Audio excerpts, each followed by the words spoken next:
Halo, anak-anak hebat, selamat datang di pembelajaran pendidikan Pancasila dan kewarganegaraan bersama Bu Adela. Hari ini, kita akan belajar dengan cara yang menyenangkan, penuh warna, dan pastinya mudah dipahami. Yuk, siapkan semangat belajar kalian, dan mari kita mulai petualangan seru kita dalam memahami nilai-nilai luhur bangsa Indonesia. Sebelum Ibu memulai, coba perhatikan gambar di layar. Apakah anak-anakku semua pernah melihat gambar tersebut? Betul sekali, anak-anak, itu adalah Undang-Undang Dasar 1945. Pastinya kalian pernah melihat gambar atau membaca kata dari Undang-Undang Dasar, entah itu pada saat upacara bendera sekolah, di internet maupun di Museum Nasional. Oleh karena itu kalian penasaran tidak dari mana Undang-Undang Dasar ini muncul, kapan dan bagaimana cara proses perumusan dan Undang-Undang Dasar 1945 tersebut. Baik anak-anak semua, tujuan pembelajaran kita pada hari ini adalah untuk mengetahui perumusan dan pengesahan Undang-Undang Dasar 1945. Mari simak Ibu Guru dengan seksama. BPUPKI, Badan Penyelidik Usaha Persiapan Kemerdekaan Indonesia, atau dalam bahasa Jepang disebut Dokuritsu Junbi Kosakai, dibentuk pada tanggal 29 April tahun 1945 sebagai realisasi janji Jepang untuk memberikan kemerdekaan kepada Indonesia. BPUPKI diketuai oleh Dr. Rajiman Weddio Diningrat dengan Wakil Ketua Ichibangase dari Jepang dan R.P. Suroso.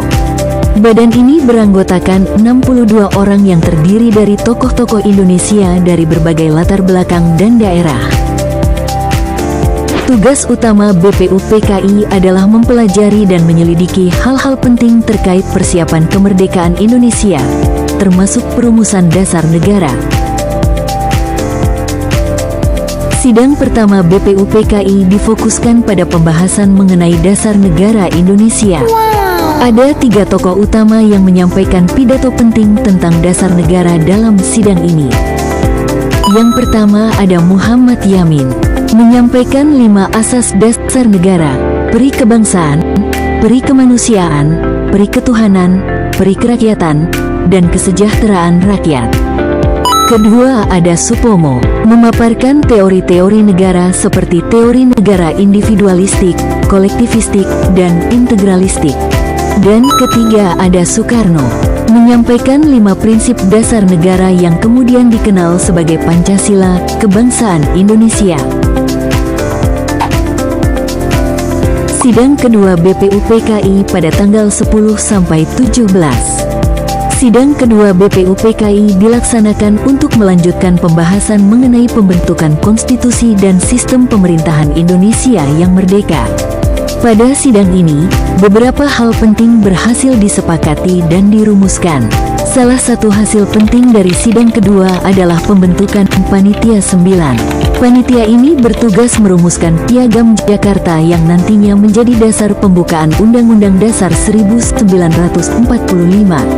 Panitia 9 terdiri dari tokoh-tokoh penting seperti Soekarno, Muhammad Hatta, dan Ki Bagus Hadikusumo. Setelah berhari-hari para anggota melakukan sidang dan keputusan, alhasil BPUPKI dibubarkan pada tanggal 7 Agustus tahun 1945 dan digantikan oleh PPKI, Panitia Persiapan Kemerdekaan Indonesia. PPKI diketuai oleh Soekarno dengan Wakil Ketua Muhammad Hatta dan beranggotakan 21 orang yang mewakili berbagai daerah di Indonesia.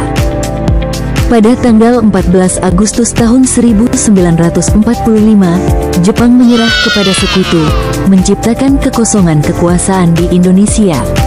Keadaan ini dimanfaatkan oleh para pemimpin Indonesia untuk memproklamasikan kemerdekaan pada tanggal 17 Agustus tahun 1945.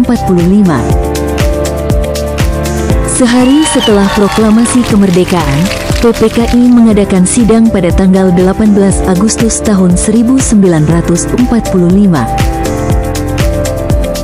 Sidang PPKI tanggal 18 Agustus tahun 1945 menghasilkan 3 keputusan penting. 1. Mengesahkan UUD 1945 sebagai Konstitusi Negara Republik Indonesia. 2. Memilih I. Soekarno dan D.S. Muhammad Hatta sebagai Presiden dan Wakil Presiden pertama. 3. Membentuk Komite Nasional Indonesia Pusat, KNIP, untuk membantu tugas Presiden. Baik anak-anakku semua, dari semua proses tersebut terbentuklah Undang-Undang Dasar 1945 yang disahkan pada tanggal 18 Agustus tahun 1945, terdiri dari pembukaan, batang tubuh dan aturan peralihan dan aturan tambahan. Baik anak-anakku semua, pembelajaran kita hari ini telah selesai.